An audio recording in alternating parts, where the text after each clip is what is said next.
चीन के बीजिंग शहर में एक ऐसी घटना घटने का दावा किया जाता है जिसकी वजह से आज भी देर रात लोग बसों में सफर करने से डरते हैं। करीब 2 दशक से भी ज्यादा समय से रूट 375 की भूतवा बस की कहानी सुनाई जाती है। ये कहानी कितनी सच्ची है साफ नहीं है। बीजिंग की वेबसाइट समेत कई अंग्रेजी वेबसाइट पर कहानी वायरल है, पर जो भी इसे सुनता है वो इस रूट की बस पर कभी नहीं चढ़ता है। ये घटना 14 नवंबर 1995 की बताई जाती है। 14 नवंबर की सर्द रातों में एक वृद्ध और एक यंग लड़का रूट 375 की आखिरी बस का इंतजार कर रहे थे। दोनों के बीच नॉर्मल बातचीत चल रही थी। ठंड की वजह से सड़क सुनसान हो चली थी और हल्के कोहरे से ढक गई थी। ठीक 11 बजते ही उस रूट की आखिरी बस नजर आती है। बस स्टॉप पर बस रुकते ही वृद्ध और लड़का बस में चढ़ जाते हैं। बस पूरी तरह से खाली होती है। उसमें ड्राइवर और एक लेडी कंडक्टर के अलावा कोई भी नहीं होता है। लड़का आगे ड्राइवर की सीट की ओर बैठ जाता है और वृद्ध बीच की ओर बैठ जाता है। बस अगले स्टॉप की ओर चल पड़ती है। बस कुछ दूर बढ़ती है कि अचानक रुकती है। पीछे की ओर बैठे हुए वृद्ध को 3 लोगों की परछाई खिड़की से नजर आती है। 3 लोग बस पर चढ़ जाते हैं।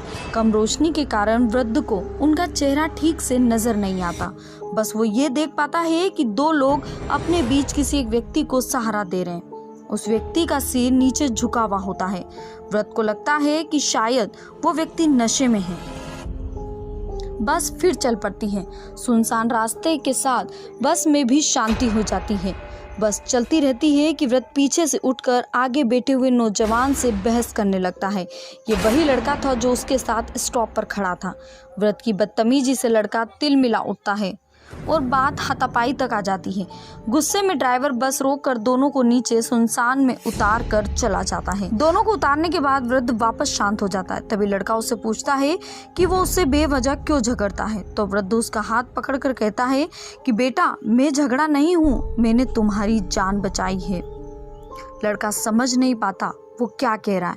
वृद्ध कहता है कि तुमने जिन 3 लोगों को बस में चढ़ते देखा था उनके पैर ही नहीं थे, उनका शरीर हवा में तैर रहा था। ये सुनकर लड़का कांप जाता है।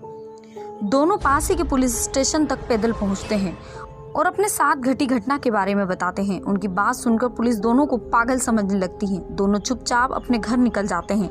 फिर अगले दिन जो अखबार में आता है उससे पुलिस के होश उड़ जाते हैं। जिस कंपनी की बस इस रूट पर चलती है उसकी ओर से बस ड्राइवर कंडक्टर समेत गायब हो जाने का दावा मिलता है। पुलिस आनन फानन में वृद्ध उस लड़के की खोज करने लगती है जो देर रात आए थे। दोनों मीडिया को अपनी कहानी बताते हैं कि अगले ही दिन बस का पता चल जाता है। पुलिस को अगले दिन एक बस एक्सीडेंट की सूचना मिलती है। ये वही बस होती है जिसका जिक्र वृद्ध और उस लड़के ने किया था। पुलिस की नींद उड़ जाती है।